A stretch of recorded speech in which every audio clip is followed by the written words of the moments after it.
All right, final show before I take off for the NFL Combine in Indianapolis, which doesn't formally begin the 2026 league year, but it sets the table for it. I believe March 11th is the first official day. That is maybe March 13th, somewhere around there. The legal tampering window for free agency will begin. Then the league year will kick off where players can finalize new contracts once their existing ones expire. And well, now we get to start meeting the prospects 40 times, hand sizes, all that good stuff. But I think most importantly, we get some intel regarding free agency plans. That's going to be first on the docket. And the 49ers will be interested in Mike Evans of the Tampa Bay Buccaneers.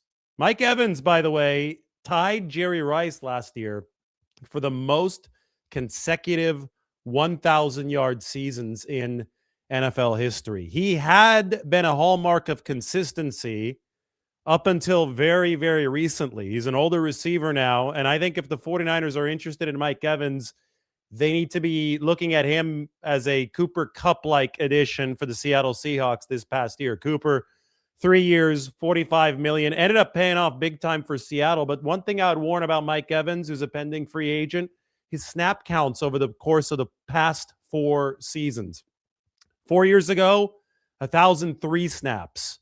3 years ago, 973 snaps.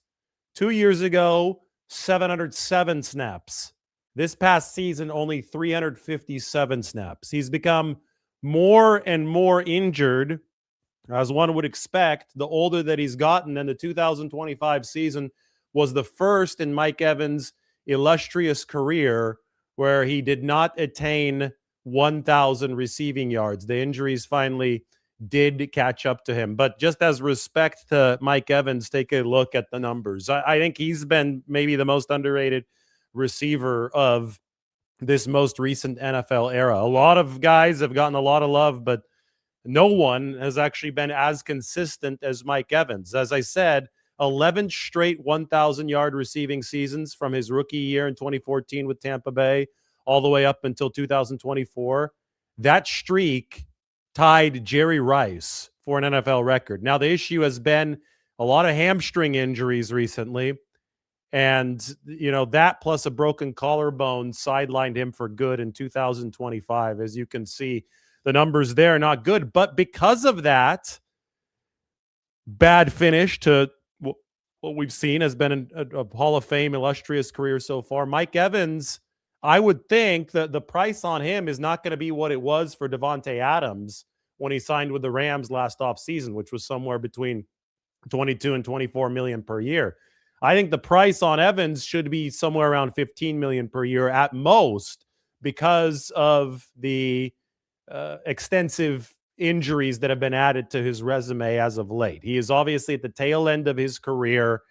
Veteran, great route runner, great contested catch guy. I mean, a guy that you would want on your football team, but as always, at the right price. And if the 49ers do go after Mike Evans this offseason, it will not mitigate their need for more speed elsewhere in the receiver room. I think that the 49ers would be best set up if they were able to get Evans at a Cooper Kupp-like rate for the Seattle Seahawks, but they also got their own Rashid Shaheed, right? Seattle has JSN as their top receiver. Rashid Shaheed basically turned into that number 2, and then Cooper Kupp was the number 3. If Mike Evans is your number 3, even if you're paying him more than $10 million per year, I think he has a better chance of staying healthy because there's not as much of physical strain on him. And then all of a sudden you're looking at an offense that can open it up separation-wise. And, I titled this show talking about Brandon Aiyuk money.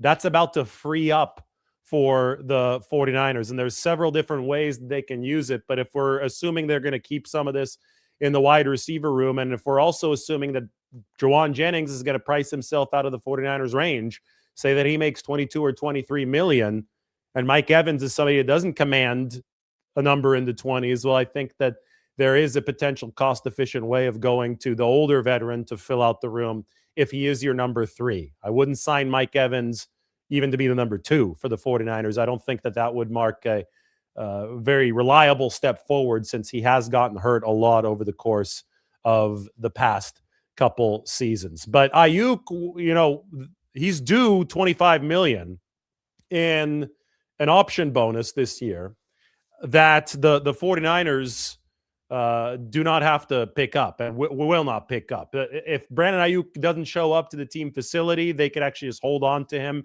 and they don't have to pay him anything. Whether he gets, traded because he finally works with the 49ers and with a potential acquiring team to reduce his salary, or if the 49ers just cut him, or if they just hold him hostage on the roster because he remains on the left squad list, that all remains to be seen. But what we do know is that the 49ers will not be paying Brandon Aiyuk any more money. And we also know that by voiding his guarantees for this 2026 season, the 49ers are in a much more financially flexible place to finally turn the page at that receiver position. So it could be Mike Evans, one of the many of the 49ers pursue this offseason. Another suggestion that I would have, and this is why the combine is going to be fun. In fact, this photo was taken inside the stadium where the combine is going to be happening, Lucas Oil Stadium in Indianapolis. But we can start gauging interest behind the scenes of some of the 49ers ideas. And I think one of the ideas that they should have, and if they're watching right now, they could take notes, but Michael Pittman Jr., while everybody's talking about Alec Pierce, the younger receiver for the Colts, who exploded this past year and is about to hit free agency and might command $30 million a year. I wouldn't be surprised if Alec Pierce commanded a massive contract like that. There's a chance that Michael Pittman Jr. will be there for the taking. And he's due about $29 million, or a cap hit of $29 million from Indianapolis this year. So there has been some talk of a potential cap casualty here, in which case Michael Pittman would be somebody who can sign in free agency. But there's also a chance that he could be traded for a return that would be much more affordable than, say, the hypothetical trade for Justin Jefferson, which might not even be on the table, probably not even is on the table for the Minnesota Vikings. That could be something if the Vikings start struggling in 2026. Could be possible before the trade deadline, but it's just something that you float around right now as a fantasy situation. Pittman is much more realistic, and you might notice that I'm going through some big targets right now. When I talk about Mike Evans, we're discussing a player who's 6'5", 231. When we're talking about Michael Pittman, we're talking about a receiver who's 6'4", 223. Juwan Jennings, who the 49ers looks like they'll probably lose this offseason because his price is going to be too high for something that makes sense within the 49ers structure, and they need more separation, more speed at that receiver position. Jennings is also a big target. He's something, like 6'3", 220. He's over 200 pounds. He can block. He's been that enforcer for the 49ers. He's been good with some of those contested catches. Hadn't been quite as good as creating space, and that's what the 49ers need. Well, if you're trying to make up and pick up some of the slack that's going to be left behind by Juwan Jennings' probable departure in the run blocking game and the size game on the perimeter, while also sprucing up your speed through the draft, through possibly integrating Jordan Watkins and Jacob Cowing into the lineup. Obviously, Ricky Pearsall, that's going to be a hinge point for everything, for him to return from injury and return strong. If you're doing that as the 49ers, then you have to look at some of these bigger targets. And I think that's why Mike Evans' name is starting to pop up now. And that's why I'll just go ahead and volunteer and add Michael Pittman Jr.'s name into the conversation right now. Big receiver for the Colts. Now, I think he would command a little bit more money than somebody like Mike Evans, but Pittman would be a bona fide number 2 for the 49ers behind a healthy Ricky Pearsall. That being said, Pittman's been more productive over the course of his career than Pearsall. He's been doing this for a while, ever since 2020. 80 catches this past year, 109 catches, over 1,100 yards in 2023. But then Alec Pierce burst onto the scene, and if the Colts do re-sign Alec Pierce, then it might make sense for them to let go of Michael Pittman Jr. Just something to watch, because Pierce is probably going to command a whole heck of a lot of money. So all stuff that we can look at over the course of the next few weeks. It's going to be fun at free agency because, as I've written up on the San Francisco Standard, I think that the time might be now for the 49ers to start pushing a lot of chips in on the offensive side of the ball, spending wise. And when I talk about Aiyuk and I talk about money freeing up, we can go right here, straight to it. This is my article up on the San Francisco Standard from this past week. And, one thing that I went through was the yards per route run. Not good for the 49ers. A lot of red, only one little cell of blue there, and it was from the tight end, George Kittle. And, that's a natural segue to you can also pick up some of the separation and some of the pass catching threat that the 49ers need to effectively make space through the tight end position. You could add there as well. And I wrote about that a lot in this article. And what Mike and I always talk before these shows, and they're the obvious tight end names. And it sounds like the Falcons now are going to franchise tag Kyle Pitts, which would mean that you could take him off the list. David Njoku would still be on it. There are some older tight ends, Dallas Goedert. Today we were even joking around about Travis Kelce. If he doesn't retire, that would move the needle for the 49ers, at least on social media, to bring him in to supplement the tight end position. But not necessarily just a guy who's known for his receiving that you could bring in. You could also sign somebody like Mo Alley Cox. I mean, when we're talking about the Indianapolis Colts right now, Mo Alley Cox, who's their blocking tight end, he weighs like 267, usually doesn't have more than about 10 to 12 catches a year, but he's been a good blocker over the course of his NFL career. I think that would obviously mean that you part ways with Luke Farrell, who I don't think had a good first year with the 49ers. You would chalk that up as a loss. You paid him, a year, $6 million, and then the rest of that contract you can wash away. But if you can improve some of your auxiliary run blocking abilities from the tight end position, especially while George Kittle is recovering from an Achilles tear that you don't know if that's going to compromise his week one or not. You don't know what kind of speed he's going to come back at early in the season. But if you can improve the run blocking game through tight end, that can help your separation game at wide receiver, especially if you're going to be relying on somebody like Jacob Cowing, a smaller body at wide receiver. You're not going to count on to be as much of a blocker, but you do want to insert him as a burner into the offense. So there are several different ways that the 49ers can go about attacking this.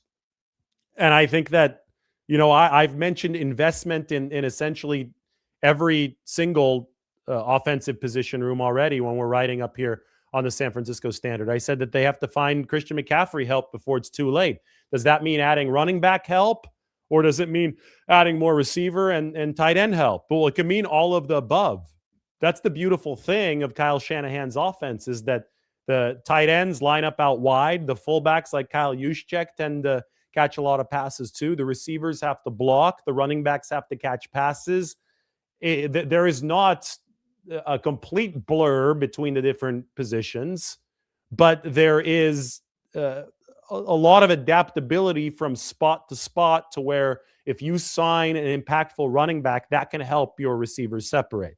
If you sign a good blocking tight end, because of the duties of that tight end and how the run and the pass tie together on this offense, that can help your receivers get a little bit more space as well. The run and space there will fuel and feed the pass game, and space there and space in the pass game will fuel and feed the running game. It is not just an individual position thing where, the running game is terrible, let's sign a running back. It doesn't quite work that way with the 49ers. I think a way to unlock the running game for this team will be to improve the wide receiver position, because they need more spacing, they need looser boxes, and they need better blocking on the perimeter. So for that, I go back to some big-bodied receivers. We talk about Mike Evans. We can talk about Michael Pittman Jr. There's a whole heck of a lot. These are the Evans career stats. Again, I want to make sure that Mike Evans gets the respect that he deserves. 11 straight 1,000-yard receiving seasons is absolutely no joke. And then, of course, you can continue to bolster, and I think that it's smart probably to draft a receiver every single year. It's that important of a position, and you need multiple of those guys to be a high-level offense. And last year, I mean, the 49ers had Purdy and Christian McCaffrey, a couple of superstars, carry them through the season. Those two guys might have salvaged the season for the 49ers, but if you're talking about beating an elite defense at the end of the year, they needed more. They beat the Seahawks when they had weapons, when Ricky Pearsall was available. They lost to the Seattle Seahawks when they didn't have weapons at their disposal. So I think that it's very, very obvious what the 49ers must do, and it's stock up at a number of positions offensively. Look, this comes out of my article up on the San Francisco Standard. Ties into everything here. Christian McCaffrey, two truths can be true at once: the savior and the crutch. He saved the 49ers season along with Brock Purdy and Mac Jones amidst roster decimation. Without the availability of number 23 last year, because even the quarterbacks were getting hurt, the offense would have collapsed. But it was also a situation where Christian turned into too much of a crutch. 103 catches, 413 touches. The team, meanwhile, ranked number 24 in average separation at the time of catch rate completion. Explosive rates were down for the 49ers. Their dependence on McCaffrey was too great to go the distance, and we saw how it all ended. A historically good Seattle Seahawks defense smothered the 49ers, limited attack twice over the final 3 games. So give Christian some help. Start by looking at positions that touch the football and go from there. Of course, yes, they can get better on the interior of the offensive line. I've showed you that graphic multiple times. The 49ers did not run up the middle the way that I think you need to be able to run up the middle. And we saw, all of that kind of come to a head against the Seahawks when they had the 3rd and 1 and couldn't even go for a quarterback sneak. And then 4th and 1, they ran some kind of weird option variation play that got stuffed by Seattle. And that game was over before it started. So we've seen Kyle Shanahan throw big money at a high-priced center before. Weston Richburg in 2018. We know that Tyler Linderbaum is headed toward free agency from the Baltimore Ravens. Is that a possibility up front? Yes, I wouldn't rule it out, but I do think that the biggest, most glaring weakness of this 49ers team last year was their inability to separate downfield, especially after all of the injuries. So here's how this week is going to work. I'm going to head to Indianapolis. We're going to do a nice big show tonight. We can talk about all the news from today if anything does hit while I'm en route to Indy. Get a nice steak up in Indy tonight, and then talk to John Lynch tomorrow. And John, this is going to be the first availability since the end of the season for the 49ers. So we'll get a little bit of an idea of how they're arranging the deck chairs here for this offseason. The NFL Combine availability from John Lynch last year was extremely telling. Like it helped set the table for what they were going to do financially in free agency. We knew that they were going to tighten the belt on free agency. We knew that they were going to go through a reset year. We knew that they were going to be hell-bent on getting younger in 2024. And everything that John Lynch said at the Combine ended up ringing true with the 49ers strategy over the course of March. Tomorrow, I expect John to again talk about the Brandon Aiyuk money that is freed up. I expect him to talk about the need to bolster the receiving room. He's not going to be really able to comment much on the prospects because they're going to be watching them test over the rest of the week. And, I think people will get overly obsessed with the draft and the prospects anyway. A lot of guys are going to run fast. A lot of guys are going to impress. A lot of guys are going to go through interviews well coached. I think that's a big thing now in the Combine, that these guys are so prepared for the car wash of interviews that they're going to do. So every single team is going to be talking to these players. But there are going to be teams that don't even send their GM. The Jags, for example, James Gladstone's not even going. So Liam Cohn, the coach, and the GM, James Gladstone, won't even be there. So the Combine is only kind of this introduction to the entire draft season. And free agency is going to precede that. And we'll get some clues as to how the 49ers are going to operate in March. But I think we already have a good idea when we look at the roster and we look at the salary cap room. They've got about $57 million to work with, assuming that the cap is going to be about, I think, $304 million big. I can take another look at it in a little bit. Maybe we get the final salary cap numbers here around the time of the NFL Combine as well. But this is the roster as the 49ers enter this event. They've got their A-list pillars. Those guys aren't going anywhere.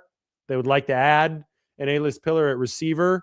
The easiest path toward that would be if Ricky Pearsall can step up and stay healthy for the 49ers and give them that kind of play. And I think if that happens in 2026, then this team is in really good position. Of course, it looks like they can add another body at defensive tackle and at defensive end, but returning Nick Bosa is a big deal. I can't wait to ask John Lynch, even though, John is not the coach of this team, but the Raheem Morris, the new defensive coordinator, has not had a press conference yet. And John is a Hall of Fame defensive player. I can't wait to ask John what he thinks Raheem Morris is going to bring to this 49ers defense schematically and by extension, what he's going to want from a personnel standpoint. Because last year we saw Robert Saleh leave a big, big mark on how the 49ers drafted. Of course, Michael Williams, Alfred Collins, CJ West. I think successful rookie years for all three of those guys. Unfortunately, Michael got hurt, but he was impactful before then. 49ers, I'm sure, going to want to add to that success and maybe even now start to plug things in with a veteran at either defensive tackle or defensive end. We've got to figure out what the plan with Bryce Huff moving forward is. Is that going to be a contract that can be adjusted for the 49ers? How does Raheem Morris want this team to approach the linebacker position? Because if outside of Fred Warner, there's still just question marks for the 49ers. You have seen more of D. Winters. You've seen more of Tatum Bethune. But are your worries really eased in those situations? Because the linebacker play struggled after Fred went down last year, and they had to sign Eric Kendricks. Of course, Nick Martin, that's a big wild card for the 49ers, but he finished last season in concussion protocol. And then I think, John Lynch was a safety. That's where he delivered his Hall of Fame career. What does he think of the 49ers safety play? Because I think that it has left something to be desired, especially recently. I don't think they've had a true center fielder since Deshaun Gibson. And that's already been a couple seasons for the 49ers. And obviously he was a player on the wrong side of 30 years old. So Minkah Fitzpatrick, the Dolphins are talking about trading him. Are the 49ers involved in some of those discussions? Because I think that immediately could give a jolt to the backside of the 49ers defense. Now, a lot of it does, again, Robert Saleh was a big-time voice in player additions last year. Will Raheem Morris command that type of voice? And he's going to change some of the area of focus. Where's the spotlight going to point for the 49ers as they try to pick up guys for this defense? But money to spend for the 49ers. They've got draft picks in the bag. It's an interesting draft class that I think might pair well with the free agency positions of strength this year. For example, the draft is loaded at receiver. Free agency is not. So free agency may make guys be more expensive than you want them to be. If you're the 49ers, you would hope that the decrease in snap count because of injuries for Mike Evans over the course of the past couple of years would mean that he comes cheaper on the free agent market. But maybe the lack of free agent wide receivers means that Mike Evans can make 20 plus million, and in which case you probably don't go after him and you rely on the NFL draft. So where can you find the bargains if you're the 49ers? I think you start scouring a lot of that this week at the Combine, because this is where agents talk. Everybody shows up in one spot except for James Gladstone. Obviously, the GM will not be there for Jacksonville, but you can start really figuring out where players will be valued when free agency opens. A lot of teams are deciding over the course of the next week at the Combine in Indy whether or not they're going to franchise tag some players. Like, is it worth it to put the tag on some of these guys? For example, in Cincinnati, Trey Hendrickson in Cincinnati, his contract is going to expire, but the Bengals can put a second tag on Hendrickson, even if they don't plan to have him on the team, if they believe that putting a second tag on him at around $30 million would allow them to trade him. But if they gather enough intel from agents and people around the NFL Combine that Trey Hendrickson is not worth that much money, that nobody would be willing to trade for him at a contract or at a price of whatever it would be on the second tag, some $30 million, coming off of the injury-riddled 2025 season, then the Bengals probably won't put that franchise tag on him, and then Trey Hendrickson would hit the open market. So it's a big feeling out process, and I think that still, despite all of the online communication that we now have in this world, there's nothing like face-to-face contact, and that's what's going to be able to happen at the NFL Combine. All right, shoot your questions in here, and I will answer them before I head off to the airport and head to Indianapolis. Look, I got NFL Scouting Combine media availability. I think we've got the calendar here. Yeah, the calendar has come out. Good stuff. Let me tell you guys what it's going to look like. Tuesday is going to be the big executive availability day. And we've got John Lynch, San Francisco at 5:30 Eastern time tomorrow. So I can go ahead and tweet that out. John Lynch will speak to the media. 49ers GM John Lynch will speak to the media at 5:30 p.m. Eastern time.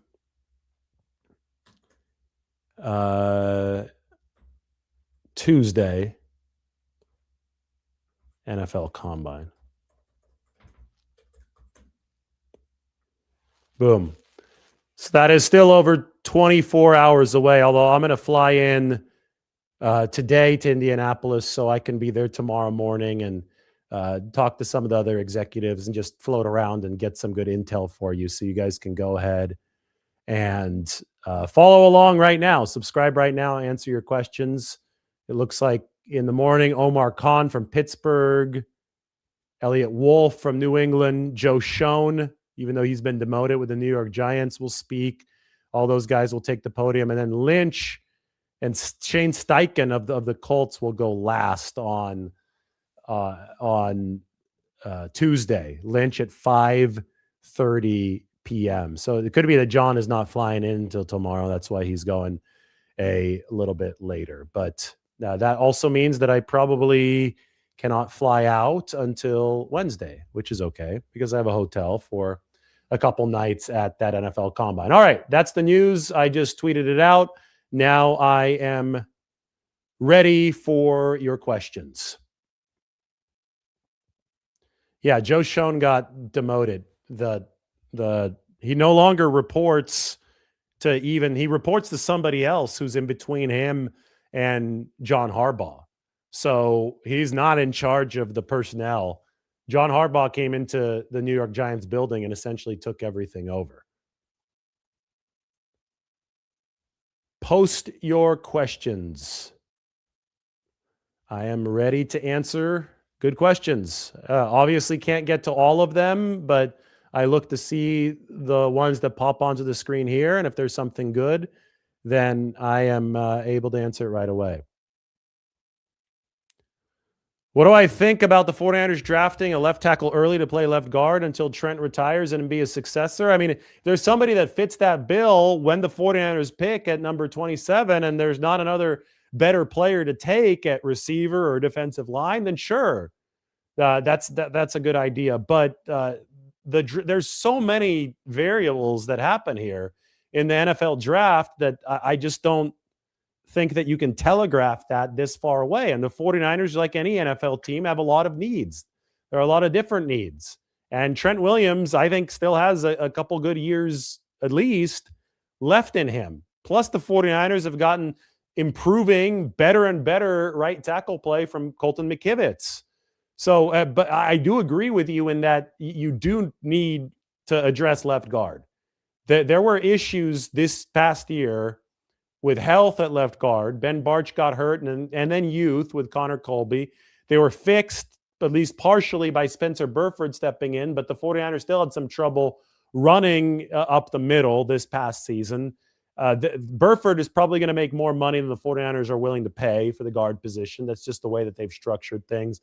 So you got to figure out a way to get left guard working. I will warn you that just because you use a draft pick on an offensive lineman doesn't mean that you fix an issue, especially if you're not picking until number 27. There's likely going to have to be a developmental runway with that player, and it's not necessarily going to be a plug-and-play thing to make your left guard position better. So, we can't really just point at issues and say, do this, draft a guy, then slide a guy over as if it's a video game, as if you could just slot guys in on a spreadsheet. I know that I make a spreadsheet, but it's to reflect what the 49ers are doing as opposed to plan what the 49ers are doing. It's never that easy because the draft is going to be this living, breathing competition, right? You got to treat the draft as a game, and you don't know what play you're going to call 27 plays into the game when the game kicks off because you don't know the down and distance and the score that's going to be happening at play number 27. But it's a fair question as far as, okay, let's start to frame some of the issues the 49ers have and some of the things that the 49ers will have to address this offseason. Saying that BA should have never been signed to a second contract, I think the 49ers agree with you. I think most everybody agrees with you, but that happened. The 49ers, they probably wish they would have traded him now, but they didn't. And now they have to deal with the consequences. Thankfully, even though the consequences were really bad in 2025, it prevented the 49ers from having an explosive receiving room in 2025. Thankfully, Brandon Aiyuk has basically forfeited the rest of his guaranteed money and has now given the 49ers a rather unexpected window to move on financially. And so that's in the rearview mirror now. They've reset the salary cap, and now the 49ers receiver room is going to be dependent on how they treat this offseason. And there should be some good, talented receivers available both through the draft and, through free agency or even the trade market. There's talent as well. I just went through some of them talking about Michael Pittman Jr. and Mike Evans. Do I think the 49ers will go further this year than they did last year? I do. I predict the 49ers are going to win the Super Bowl next year. I already said that. If you want the video, I predicted it on the interview with Mayor Lurie, the San Francisco mayor. The interview is up. I think it's pinned up at the top of the page. I think this next year, I've never predicted the 49ers to win a Super Bowl at the start of a season. And I think it's going to happen this year. I think that, and right now it's still a very early stage in the process, but I do think that the 49ers have the spending capability, and most importantly, they have the bedrock built of resilience that they built here in the 2025 season that just ended to move forward into 2026. This past year, the 49ers should have lost many more games because of how injured they were. Instead, they decided not to pack it in like a lot of fans wanted them to, and they decided to compete their asses off. They ended up winning 13 games. They ended up winning at the defending world champions in Philadelphia. They beat the Seattle Seahawks when they were reasonably healthy, and that was one of the great teams of all time, if you want to look at it analytically. That happened at the start of the season, and then the 49ers ran out of ammo. They have a chance to reload this offseason. They have a chance to come in with a fresh stock of ammo into 2026. They have one of the best quarterbacks in the game, which automatically makes them a contender. And now it's about how they handle the offseason and then how healthy they can stay heading into 2026. But I do have a gut feeling that this is going to be the 49ers year in 2026.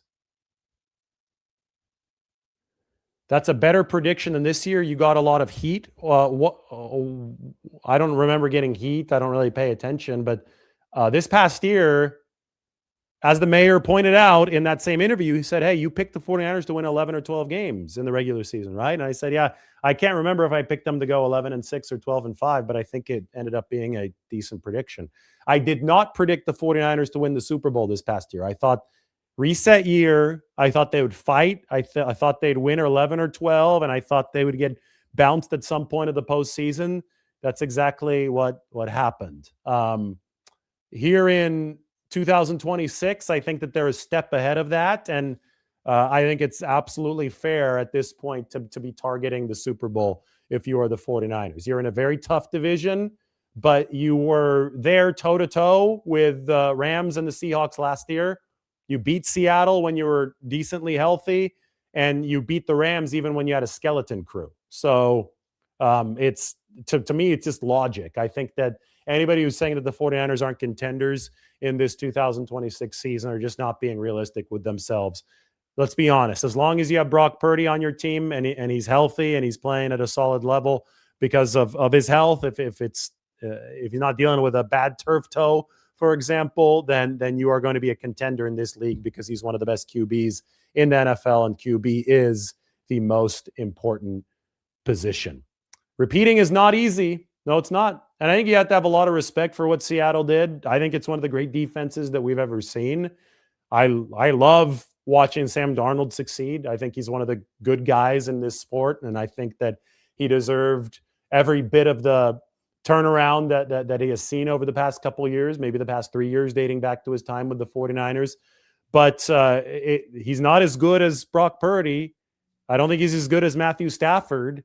And the Seahawks are going to have to find a way to replicate what they did last year on defense and special teams, and that's not easy to carry over year to year. So respect to the Seahawks and respect to the Rams for getting as far as they did. Big respect to the 49ers for getting as far as they did. It was the greatest division in NFL history. Let's see them go at it again because there are quality players and quality coaches in all three of those organizations.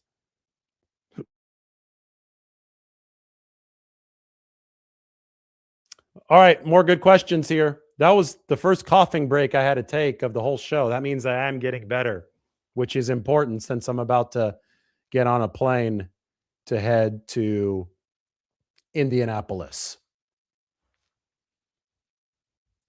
Darnold's no turnovers in the playoffs was the key to winning it all.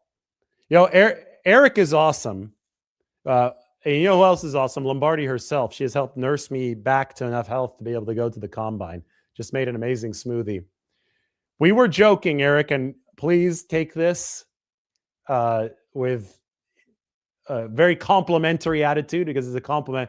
We were joking that we thought that maybe Eric Gomes is Tom Brady's burner account watching the channel. Wouldn't that be something if Tom Brady watched the channel? And I think he does. I think he does. But what if he was commenting as Eric Gomes? Because Eric Gomes is like probably our best subscriber. He has some of the smartest takes. They're always in all caps. He has the most frequent takes. He's usually the first to comment. And he's laughing right now. He says, right on, Margot, all caps, LMAO. Good stuff. But my floating theory is that Tom Brady's burner account might be Eric Gomes. And he is saying thanks. So it could be Tom. It could be Tom. He's not denying it right now. So we'll see. All right. Any more questions here? Let's go a few more minutes before I have to head out to the airport.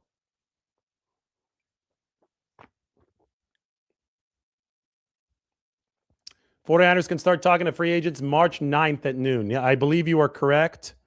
The date changes every year because it depends on what's Monday. You are right. Monday, March 9th. That's noon Eastern time. So it's going to be 9 o'clock Pacific is when you can formally begin talking to players who are still under their old contracts. That's when the legal tampering window begins. And then 2 days later, March 11th, is when the new league year starts. And that is when you can actually formally sign these guys. So from March 9th to March 11th, they'll be able to agree to terms, but they won't be able to actually finalize contracts until March 11th.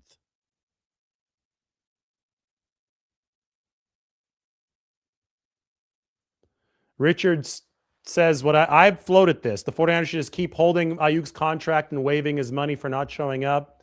Then when you get him to break, when he does show up, he would essentially, I mean, his money moving forward is not guaranteed anymore.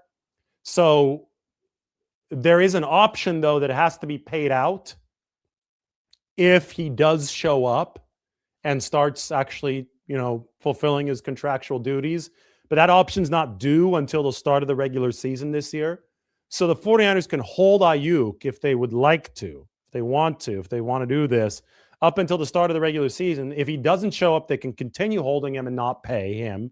If he does show up, though, just to force the 49ers to make a decision, that's when you could say, okay, work with us for a trade, amend your contract, and we'll trade you so we get something back, or we'll just release you if he's unwilling to work with the 49ers at that point. So there's many ways that this can go, but the 49ers can theoretically continue to hold the ball in Brandon Ayuk's court and not do anything since they're not paying him. They can afford to do that until Brandon Ayuk actually forces some movement on this issue.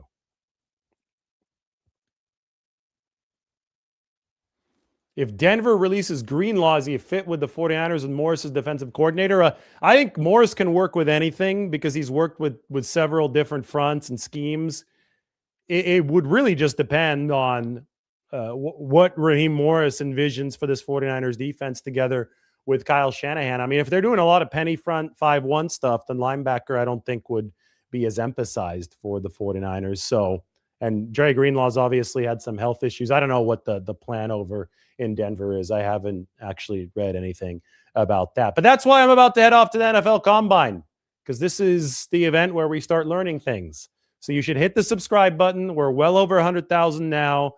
I think that even though officially the 2021 or 2026 season does not start yet, for all intents and purposes, the intel gathering process is beginning now, and you should hit that subscribe button. Wait for the updates. We'll have a lot of them coming from Indianapolis. Everybody, thanks for watching. I'm about to hit the road. Much, much more coming very, very soon.